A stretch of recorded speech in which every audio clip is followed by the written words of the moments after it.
¿Qué tal, amigas y amigos? Bienvenidos una semana más a este canal televisión y a este programa Con Más Salud. Hoy vamos a tener un programa muy interesante y, entre otros temas, vamos a tratar el uso de los tampones, una práctica cada vez más extendida en el mundo femenino, pero donde también surgen cada vez más dudas a las que lo usan. Después de ello, vamos a estar con el fisioterapeuta Carlos Reyes, de Terapias Acuáticas Canarias, para tratar una de las causas más frecuentes de dolor en rodillas, el síndrome fémoro-patelar, también conocido en el mundo del deporte como la rodilla del corredor. Pero para empezar vamos a tratar también otro tema muy importante y muy frecuente, porque se estima que aproximadamente unos 2 millones de personas en España padecen el síndrome de apnea del sueño, con las repercusiones que ello lleva, entre ellos la somnolencia y posibles accidentes, no solo en casa, sino en trabajo o incluso accidentes de tráfico, constituyendo una de las causas más frecuentes de accidentes de circulación. Para hablarnos de este tema ya se encuentra con nosotros en el plató nuestra querida compañera Virginia Mirabal, médico de familia del consultorio de bañaderos en el Centro de Salud de Aruca. Pero ¿qué les parece si comenzamos ya rápidamente el programa?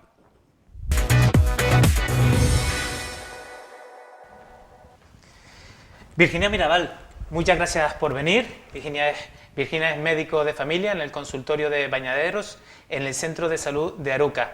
Y vamos a hablar de un tema muy importante, ¿no?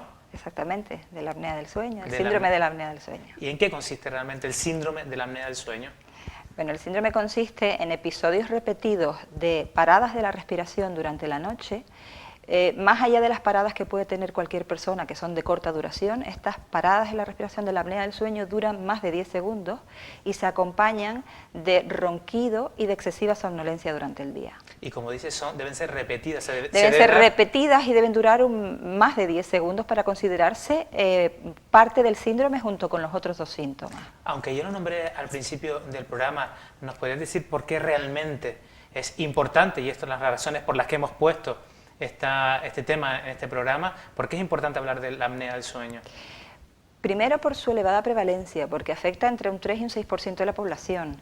En segundo lugar, porque mucha gente no está diagnosticada, la mayor parte de la población no está diagnosticada y esto tiene consecuencias desde el punto de vista epidemiológico.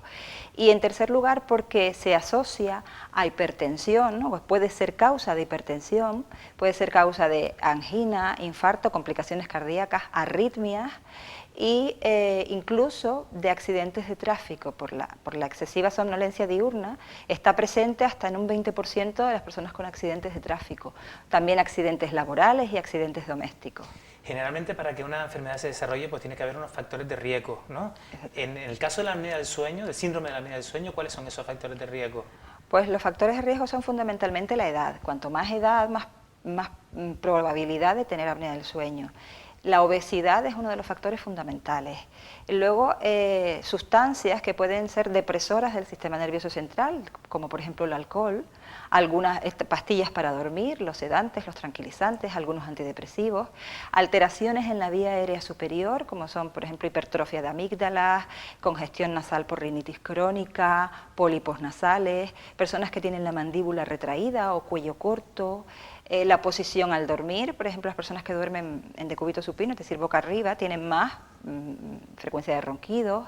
Y luego existen factores, digamos, familiares o genéticos que existe cierta asociación. Y todo ello lo que produce realmente es esa obstrucción. Exactamente, lo que ocurre es como un desequilibrio entre aquellas circunstancias que tienden a mantener la vía aérea abierta y aquellas que la tienden a mantener cerrada. En circunstancias normales, durante el sueño, siempre la vía aérea está un poquito más cerrada que durante la vigilia. Pero en la apnea del sueño esto es mucho mayor, es decir, casi hay un colapso de la vía aérea durante periodos repetidos a lo largo de la noche. Como lo podemos ver en la imagen exactamente, es decir, en condiciones normales la vía aérea está permeable, está abierta, como la imagen de la izquierda. Cuando hay ronquidos ocurre porque hay un cierre parcial de la vía aérea y finalmente la apnea es un cierre de más del 90% de la vía aérea durante al menos 10 segundos. Pero para sospechar este síndrome, nosotros prácticamente utilizamos unas preguntas claves, ¿no? Yo creo que es importante. Muy importante, sí. Saberlas, ¿no? Exactamente. Las preguntas claves son si la persona ronca, es decir, usted ronca, le han dicho que se le para la respiración durante la noche, porque el paciente no es consciente de que se le para la respiración, entonces la persona con la que duerme es la que se lo comunica. Y luego la tercera circunstancia es, se duerme en situaciones en las que no debiera dormirse, es decir, tiene excesiva somnolencia diurna. De todos modos, aquí, aunque estas son las preguntas claves que hay que hacer siempre, a mí me gustaría señalar que el ronquido es algo muy frecuente en la población en general y no quiere decir que toda persona que ronque vaya a tener apnea del sueño. Un 40% de los varones y un 20% de las mujeres roncan y no tienen por qué tener apnea del sueño. Sí, porque dijiste que la prevalencia es de un 3 a un 6%. De la enfermedad. De la enfermedad, pero el ronquido es muchísimo mayor. Es decir, no todo roncador tiene apnea, pero sí toda persona que tiene el síndrome de la apnea del sueño ronca. Efectivamente. Y con respecto a la excesiva somnolencia diurna, la causa más frecuente pues son malos hábitos del sueño, o porque es un sueño insuficiente, o por un sueño irregular, por personas que toman tranquilizantes para dormir, o que tienen trabajos a turnos. Sin embargo, cuando no hay ninguna de estas circunstancias y se acompaña de los otros dos síntomas, es decir, ronquido, la que se quede sin respiración y que tenga excesiva somnolencia diurna, esto configura una sospecha diagnóstica importante y la persona debe consultar a su médico para que valore la posibilidad de hacerle un estudio de sueño. Insistimos en esos tres Exactamente, síntomas. Ronquido, que se quede sin respiración, que son las apneas, y excesiva somnolencia diurna. ¿Cómo podemos, nosotros sospechamos con estas preguntas, con estos síntomas clave, pero luego hay que confirmar que realmente tenemos esa enfermedad, ¿no? Exactamente.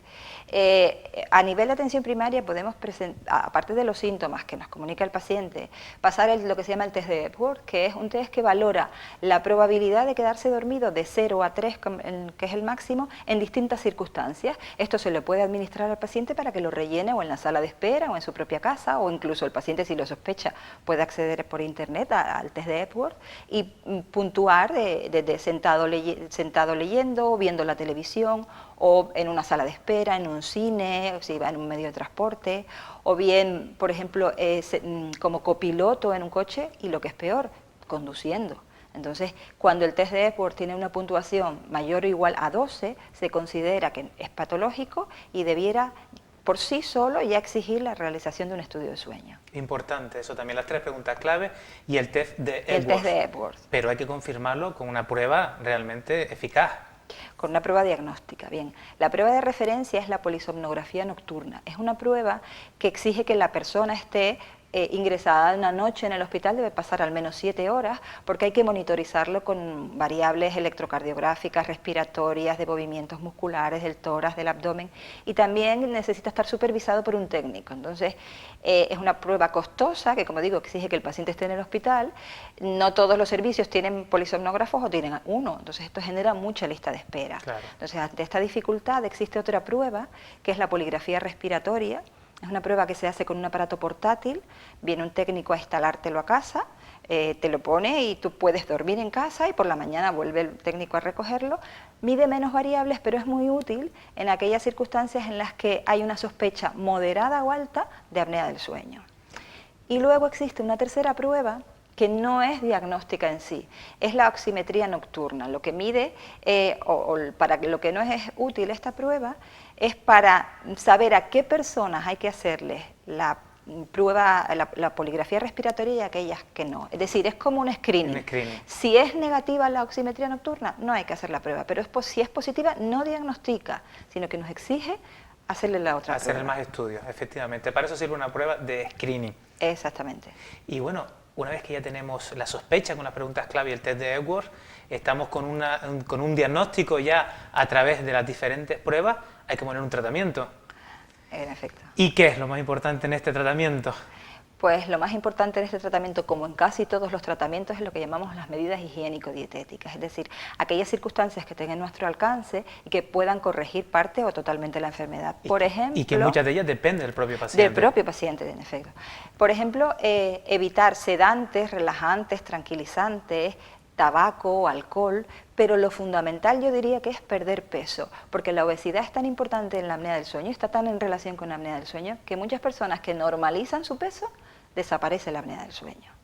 Entonces, además de estas tres cosas, medidas posturales, dormir de cúbito lateral, es decir, de lado en lugar de boca arriba, a veces incluso elevar la cabecera de la cama, tener una buena higiene del sueño, si hay problemas en la esfera nasal o mandibular, corregirlo, si hay obstrucción nasal, si hay hipertrofia de amígdalas, corregir todos En estos estos casos entra a factores. formar parte también del equipo el otorrino. Exactamente, o el sería una dentista, cosa ¿no? multidisciplinar. Si hay alteraciones otorrinas, pues otorrinolaringológicas, pues al especialista correspondiente. Si hay alteraciones mandibulares, pues al odontólogo.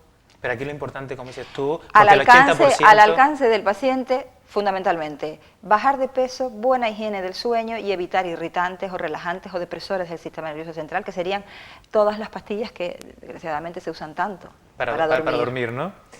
Y luego también tenemos la famosa CPAP, La CPAP, ¿no? sí. Que son las siglas en inglés. Es un aparato que lo que hace es dispensar una presión positiva continua en la vía aérea, es decir, un flujo de aire, como vemos en la imagen, que lo que hace es administrar aire constantemente a presión y evitar que se colapse o que se cierre la vía aérea. Entonces mejora la obstrucción, mejora el ronquido y mejora otras complicaciones de la apnea del sueño, como es por ejemplo la tensión arterial, la hipertensión arterial, y al mejorar el sueño disminuye la somnolencia y disminuye la siniestralidad, los accidentes de tráfico, accidentes laborales. Y es como solemos decir nosotros también, un sueño mucho más reparador, porque Por de verdad supuesto, descansa. Por supuesto.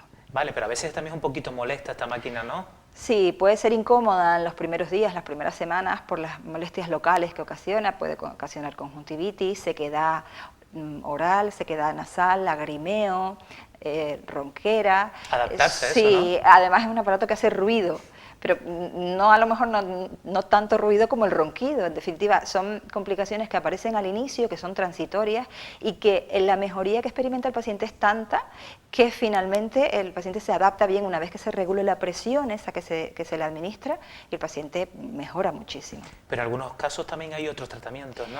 Hay otros tratamientos para aquellos pacientes con normopeso o que no toleren la CPAP, como los dispositivos de avance mandibular, que lo que hacen es adelantar unos milímetros la mandíbula, y ya finalmente algunos casos que requieren cirugía, sobre todo alteraciones en la esfera orofaríngea. Bueno, y por sorprendente que parezca, también hay niños que pueden padecer el síndrome de apnea y hipoapnea del sueño, ¿no? También hay niños con apnea del sueño, es un porcentaje entre un 2 y un 3% en niños sobre todo entre 2 y 6 años. Son niños que también roncan, que también se les para la respiración durante el sueño. Y a diferencia a lo mejor del adulto, son niños que tienen un sueño agitado, son niños que se mueven mucho en la cama, que sudan por la noche, que se hacen pis por la noche a edades en las que ya no corresponde, y que luego durante el día son niños irritables, a veces hiperactivos, con una disminución del rendimiento escolar. Importante también. Y a veces con una disminución del crecimiento, un retraso ponderostatural.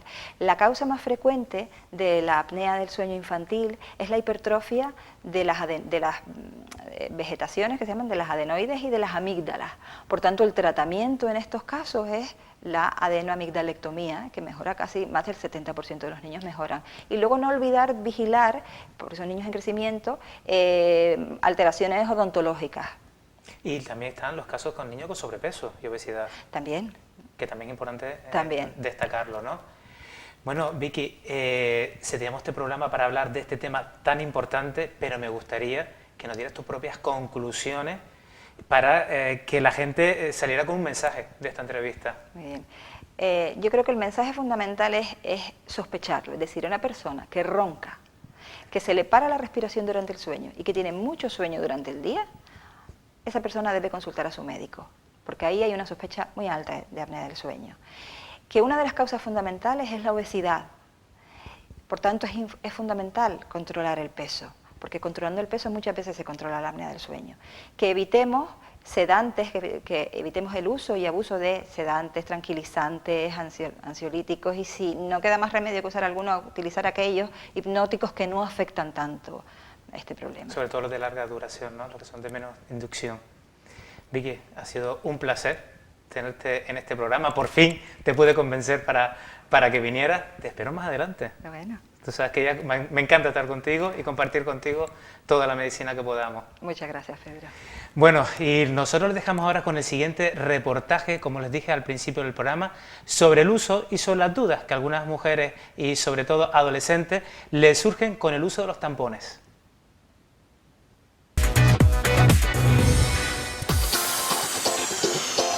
El tampón no es un invento reciente.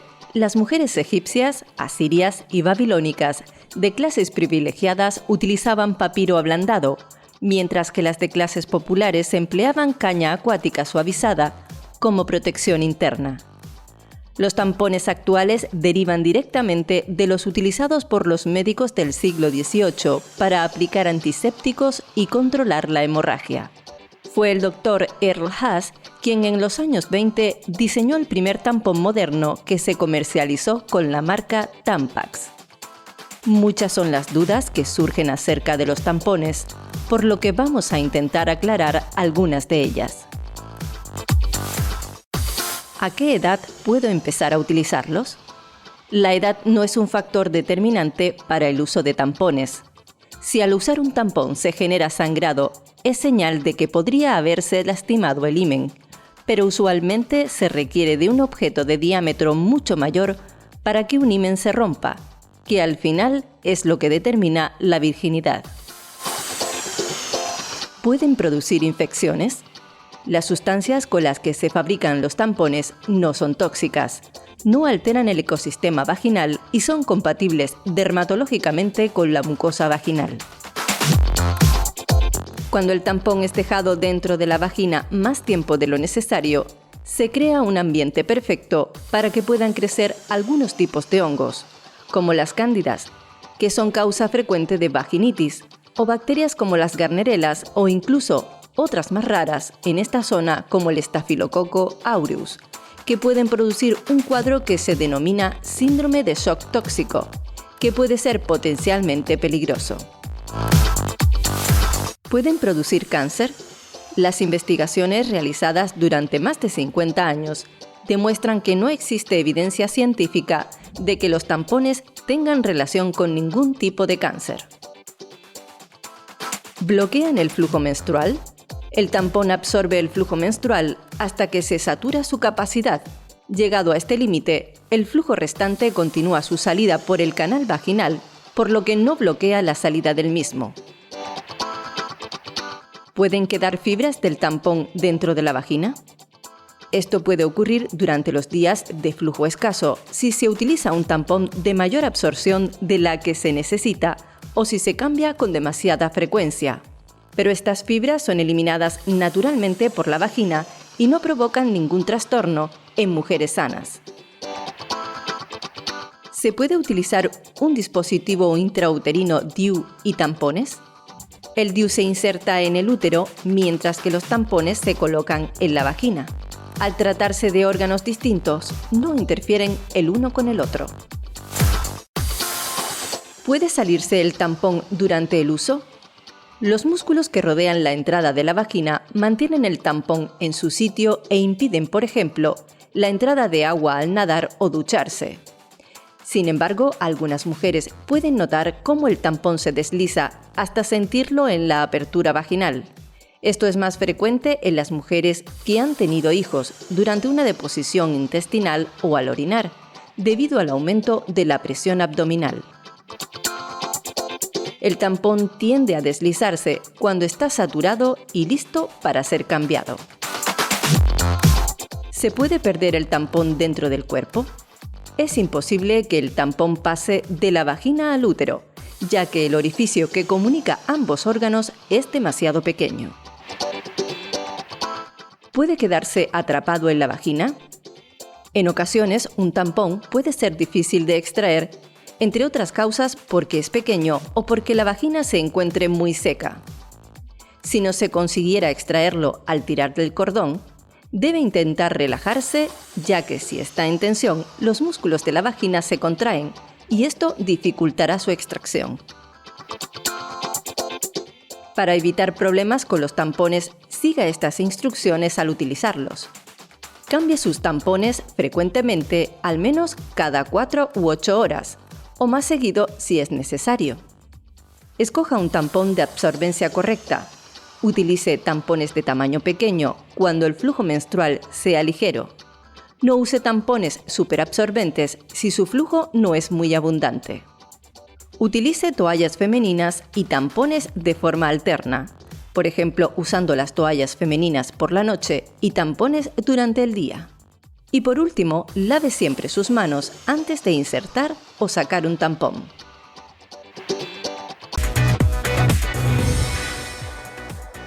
también haces posible este programa. Contacta con nosotros a través del Facebook, en facebook.com/conmassaludtv o a través del correo electrónico conmassaludtv@gmail.com. Haznos llegar tus ideas, sugerencias y aquellos temas que te gustaría que tratásemos en el programa. Te esperamos.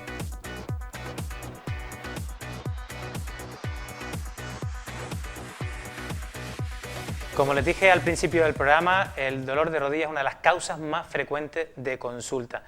Pero es más, el síndrome femoropatelar es la causa más frecuente de dolor de rodilla. Para hablarnos de está ya con nosotros Carlos Reyes, fisioterapeuta en Terapias Acuáticas Canarias. ¿Qué tal, Carlos? Hola, Pedro, ¿qué tal?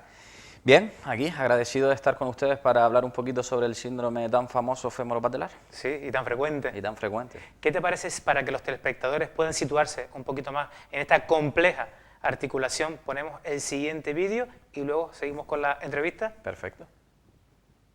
La articulación de la rodilla. Las rodillas son complejas estructuras que dividen nuestras extremidades inferiores y permiten los movimientos de flexión, extensión, bloqueo, desbloqueo y rotación de las piernas. La articulación de la rodilla resulta el punto de contacto entre el fémur y la tibia y el fémur y la rótula. Estos huesos están unidos por medio de numerosos ligamentos extrínsecos e intrínsecos y tendones. También presenta una capa de cartílago que favorece la suavidad del movimiento y dos cojinetes o meniscos que reducen la fricción y protegen la estructura de la rodilla. Este conjunto de elementos tiene, entre muchas otras funciones, la de amortiguar los golpes y el peso de casi todo nuestro cuerpo.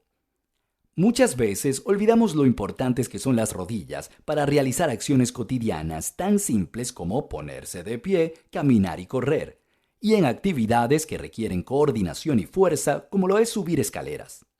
Desgraciadamente, el hecho de que tantas actividades de fuerza recaigan en esta articulación la hace susceptible de sufrir inflamación, desgaste y lesiones graves que se manifiestan con un dolor persistente en la zona afectada. Las causas más frecuentes del dolor de rodillas son golpes o traumatismos directos o indirectos, lesiones deportivas que implican el desgarramiento de tendones, cartílagos y ligamentos, causados por cambios de dirección bruscos, giros violentos y extensiones forzadas. Artritis o inflamación de la rodilla. Artrosis, originada como consecuencia de lesiones, deformidades o desgaste por la edad. Tendinitis o inflamación del tendón, debido a la utilización de calzado inadecuado, repetición de ejercicios erróneos o malas posturas. Esguinces, también llamados torceduras, son lesiones focalizadas en los ligamentos debido a un movimiento brusco, caída o golpe o fuerte torsión. Bursitis o inflamación de las bolsas de la rodilla, generalmente causada por laceración o abrasión. El dolor de rodilla puede ser leve o agudo, y es muy común que aparezca tras realizar ejercicios físicos intensos. Cuando la afectación es leve, puede ser aliviada mediante cuidados en el hogar y tratamientos no convencionales como masajes, aplicación de compresas frías y calientes, acupuntura y remedios naturales a bases de salvia, aloe vera, limón o aguacate. Lo más recomendable es que ante el surgimiento de esta dolencia visites inmediatamente a un médico, el cual será capaz de diagnosticarte e indicar el tratamiento más efectivo para curar tu lesión y lograr el alivio que tanto necesitas. Una de las afecciones más delicadas y crónicas es la artritis, consecuencia de enfermedades reumáticas, infecciones, malas posturas o desgaste. Provoca una limitación importante en el movimiento de la articulación, acompañada de inflamación, dolor intenso y sensación de calor en la zona. Aunque no presente una cura, al asistir al fisioterapeuta, ser diagnosticados y recibir un plan para el manejo de la enfermedad, mejoraremos nuestra calidad de vida. Se ha comprobado que la realización de ejercicios terapéuticos y el uso de tecnologías sanitarias como la electroterapia, donde se utilizan ondas eléctricas, la acupuntura, donde se localizan y estimulan puntos para aliviar el dolor, y la termoterapia, donde el paciente recibe variaciones de temperatura en la zona para su mejora, tienen efectos muy positivos sobre la inflamación de la rodilla. Aunque este tipo de tratamientos sean efectivos, muchos de los daños que sufren nuestras rodillas precisan de una intervención quirúrgica. Ese es el caso del desgarramiento del ligamento cruzado, una lesión muy frecuente en deportes que implican gran tensión en las rodillas, como el baloncesto, el voleibol y el fútbol americano.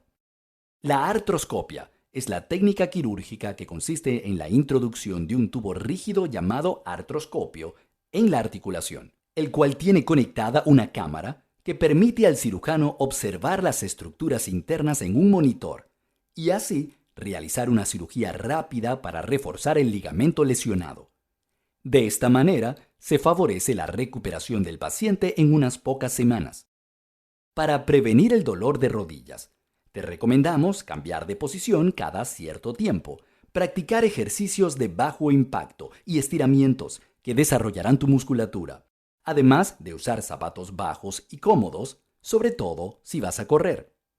Presta atención a tus rodillas y cuídalas bien. Bueno, el vídeo espero que haya sido aclaratorio, pero ¿qué te parece si aún así ponemos algunos matices más en esta articulación? Venga, genial. Bueno, vamos a hablar de la articulación de la rodilla y dentro de esa articulación nos encontraremos dos articulaciones.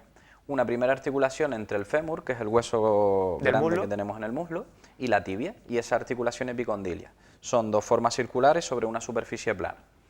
Y una segunda articulación que es la que se centrará en nuestra charla, que es la articulación que se genera entre la rótula, que es ese huesito pequeñito que observamos y que nosotros nos tocamos en la parte anterior, y el fémur.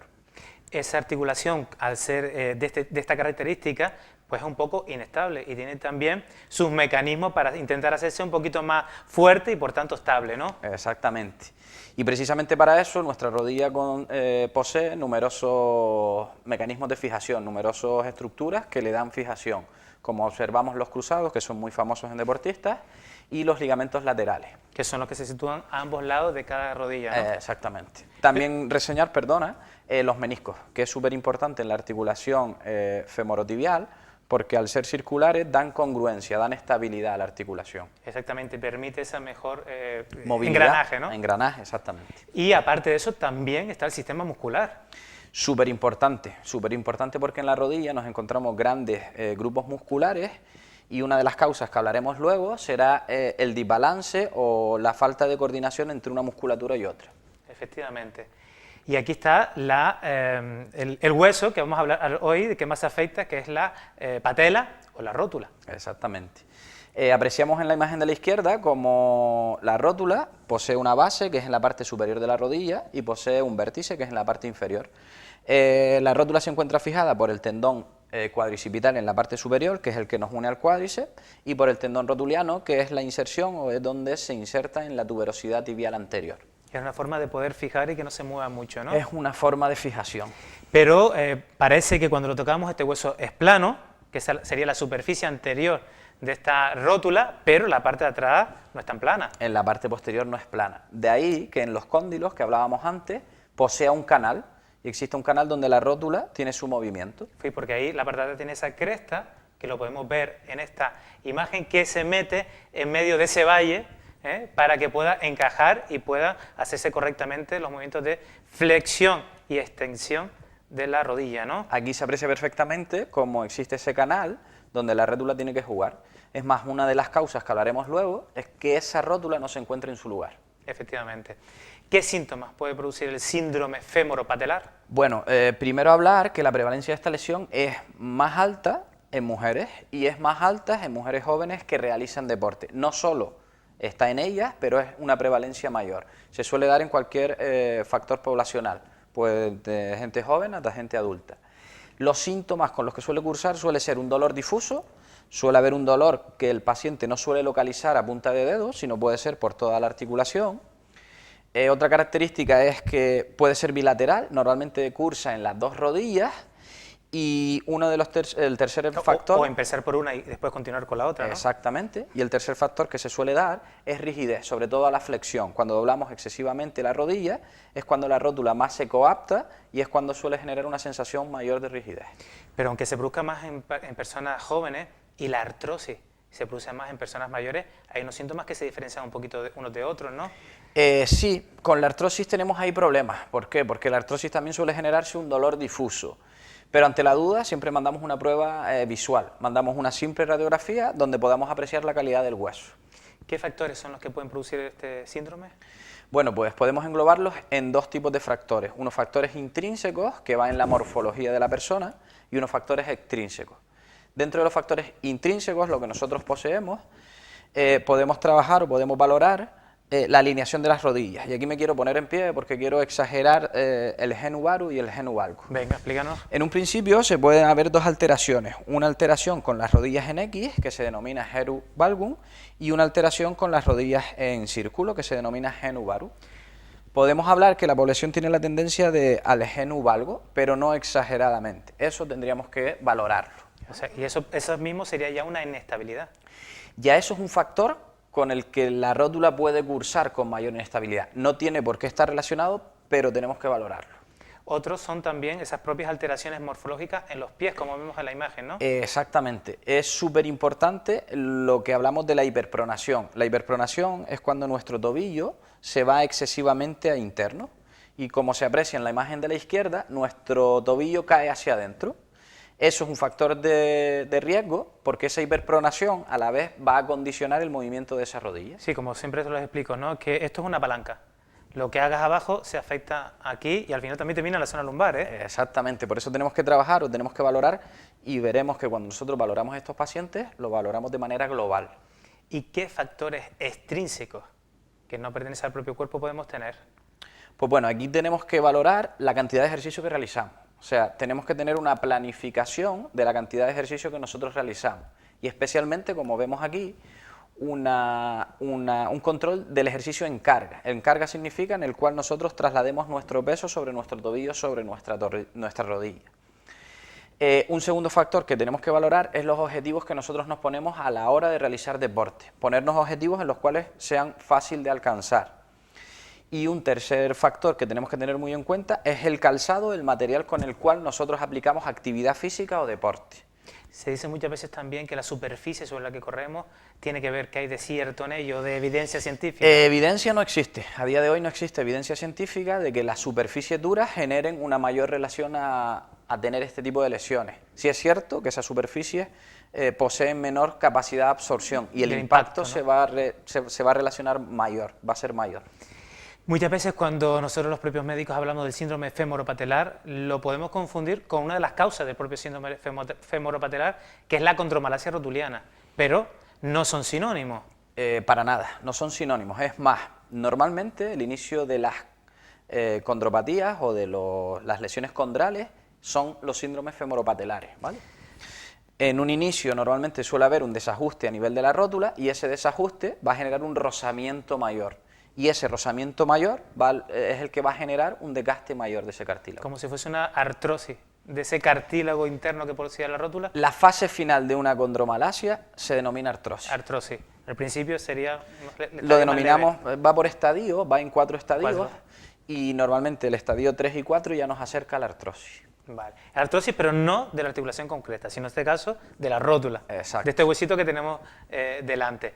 ¿Nos podías también explicar un poquito más, si no te importa, y aprovechamos las imágenes que tenemos aquí en la pantalla, en qué consiste también esa pronación o supinación de nuestros tobillos y cómo afecta la pisada? Exacto. En un principio vemos en la imagen central lo que es una huella neutra. Esa huella neutra lo que genera es que nuestras presiones sobre el suelo se reparten de manera uniforme. Normalmente el ser humano es pronador, tiende a la pronación. El problema es cuando esa pronación es excesiva y cuando es excesiva ya puede generar mecanismos lesivos en rodilla, como tú bien comentabas, en cadera o incluso en región lumbar. Un pequeño número de personas de la población es supinador, es la tendencia contraria, carga más en la zona externa del pie. Esto, con respecto a eso, estas lesiones que a veces se pueden producir en la espalda y como son pequeñas desviaciones nada más, no nos damos cuenta. Y no tienen por qué producirse cuando estamos quietitos o en reposo, sino durante el movimiento, ¿no? Normalmente estas lesiones se producen al movimiento y su clínica se genera al movimiento. Es raro que acostado a alguien le duela un síndrome femoropatelar. Efectivamente. Aquí volvemos a tener lo de la pisada, ¿no? Y las zonas que tú decías, donde se hace la mayor presión en el pie. Se vuelve a valorar aquí lo que veíamos en la imagen central, eso es donde nuestro centro de gravedad se tiene que desplazar. En una pisada pronadora se desplaza hacia interno, y lo que entiende es que que es la línea lila, y el pie tiende a caer, el arco de nuestro pie tiende a caer, y una pisada supinadora, que es la línea verde, ya se carga más un poquito en región externa. Y aquí la última parte que tú nos hablabas, ¿no? La musculatura. Aquí está, porque hemos hablado un poco de la etiología, qué son las causas. Realmente no está muy claro. Lo que está claro común es que la causa común de todo es un distrés o un estrés en la movilidad de la rótula. Y como fisioterapeuta, la mayor parte de estas lesiones, además de lo que ya hemos hablado, se asocian a problemas musculares. Problemas musculares, lo que nosotros llamamos desbalance en la falta de fuerza de algunos grupos musculares, como puede ser el cuádriceps, que es el músculo encargado de estirar la rodilla, o falta de flexibilidad, como puede ser en los isquiosurales, que es la musculatura encargada de la flexora. Y que son los que están detrás del muslo. En la parte posterior del muslo, ¿vale? Entonces, el tratamiento normalmente se va a basar en poder llevar o poder tener una coordinación entre estas musculaturas. Esta es la parte compleja de esto. Y esa sería la parte de prevención antes de que aparezca alguna lesión, ¿no? Nosotros, como fisioterapeutas, luchamos más por la prevención que por la curación. Por eso nosotros damos a entender de que toda aquella persona que vaya a practicar un deporte de manera continuada se haga una exploración, y que relacionando la exploración con el deporte que va a practicar, valorar cuáles son las posibles lesiones que puede sufrir. Una vez hecho eso, se supone que tienes menos prevalencia para tener ese determinado grupo de lesiones. Y podríamos de esta forma trabajar también más unos determinados músculos, que es la parte que realmente que podemos modificar con el ejercicio, ¿no? Para evitar eso, ¿no? En base a ese análisis, nosotros sacaríamos unas conclusiones, y en base a esas conclusiones mandaríamos un trabajo preventivo que puede ser fortalecer algún grupo muscular específico o que puede ser flexibilizar algún grupo muscular específico. En el caso del síndrome femoropatelar, ¿cuál es el músculo que, digamos, hay que trabajar a veces un poquito más o que suele tener más debilidad para que poder predisponer a este síndrome? Normalmente el más que suele estar débil es el vasto interno, porque el cuádriceps, que es el músculo anterior, posee 4 cabezas. La interna y la anterior son las que llevan a la rótula una fijación dentro de ese canal. Normalmente el vasto interno es el que nos suele generar más problemas. Porque la rótula tiende a irse, casi siempre hacia afuera. No, tiende a irse, la rótula está alineada, pero como se genera una mayor debilidad del vasto interno, claro, el vasto externo compensatorio es el que tira. Okay. Entonces debemos fortalecer el vasto interno para un poco llevar la rótula a su lugar. Y una vez que está producida la lesión, ¿cuál es el papel aquí, entre otras cosas, de la fisioterapia? Porque, entre otras cosas, también te hemos llamado por eso. Exacto. La idea, ¿cuál es? Primero, como fisioterapeuta, que esta lesión no ocurra. Pero una vez ya esté, lo primero que tenemos que ver es cuál ha sido la causa, un poco valorar esa causa. Y en base a la causa que ha generado esa lesión, tenemos que ir a por ello. Si el problema ha sido, como hablábamos anteriormente, de un desbalance muscular, tenemos que trabajar eso. Si el problema es una desalineación de las rodillas, tenemos que intentar mejorar eso. Deberemos valorar cuál es la dinámica de marcha de esa persona para ver si es sobrepronadora y con una pequeña plantillita intentar corregir. Entonces, la primera causa es controlar lo que lo ha generado, y ya una vez eso, tenemos que bajar el proceso inflamatorio que pueda presentar esa rodilla, tenemos que intentar controlar el proceso doloroso que tenga esa rodilla. En una fase aguda hay que ser un poquito más cauto. Sí, ahí es cuando bien ponemos, digamos, por decirlo de alguna forma, la pastilla antiinflamatoria. Exactamente. Frío local, pero ese no es el tratamiento real de esta patología. Ese es el tratamiento en los procesos muy agudos, en los que el paciente no puede realizar ningún tipo de ejercicio, ese es el tratamiento. Pero una vez ese tratamiento esté, 5 o 7 días, que eso ya lo pauta el médico, entramos en juego nosotros. Yo también tenía una duda, ese desbalance, o sea, falta de alineación de la rodilla, ¿se puede trabajar también muscularmente? El desbalance, hablamos muscular, o sea, nosotros tenemos que intentar ajustar esa rótula de un carácter muscular. La mala alineación de nuestra extremidad inferior, o sea, como rodilla, ahí es más difícil, y ahí tendríamos que contar con la ayuda de las órtesis, bien sea una plantilla. Vale. Y lo otro es más limitado. Lo otro es más limitado, o sea, lo que es la forma de nuestros huesos es más limitado que nosotros externamente lo podamos modificar. Lo que es la forma o el lugar por donde va la rótula, sí lo podemos modificar mediante trabajo muscular. ¿Y aquí otras terapias que soléis utilizar también ustedes, como son por ejemplo las ondas de choque? ¿Todo esto sirve para algo en este caso concreto? En este caso concreto no. En este caso concreto nosotros como fisioterapeutas y en terapias acuáticas canarias es uno de nuestros fuertes, tenemos la terapia acuática. Porque en esos procesos agudos de mucho dolor, porque en esas personas que les limita mucho la actividad física, el medio acuático es súper importante en la fase inicial, ya que nos permite ejecutar acciones, movimientos, ejercicios que fuera de agua no estaríamos capacitados de realizar. Además que no estarían aguantando el propio peso del cuerpo, ¿no? Es uno de los factores por los cuales indicamos la terapia acuática, la descarga que presenta articularmente. Pues Carlos, el tiempo en televisión es corto, aunque llevamos ya un ratito. Si nos quieres añadir alguna cosa más. En principio nada más agradecerte y a la población dar la opinión de que más vale prevenir que curar, que muchas veces cuando vamos a ejecutar una actividad de carácter repetitivo sale más productivo o es más productivo hacerse un buen análisis y en base a eso empezar a realizar la actividad. Pues muchísimas gracias. Gracias a ti. Te esperamos en otro programa, ¿vale? Bueno, y con este compañero ya hemos terminado nuestro programa de hoy.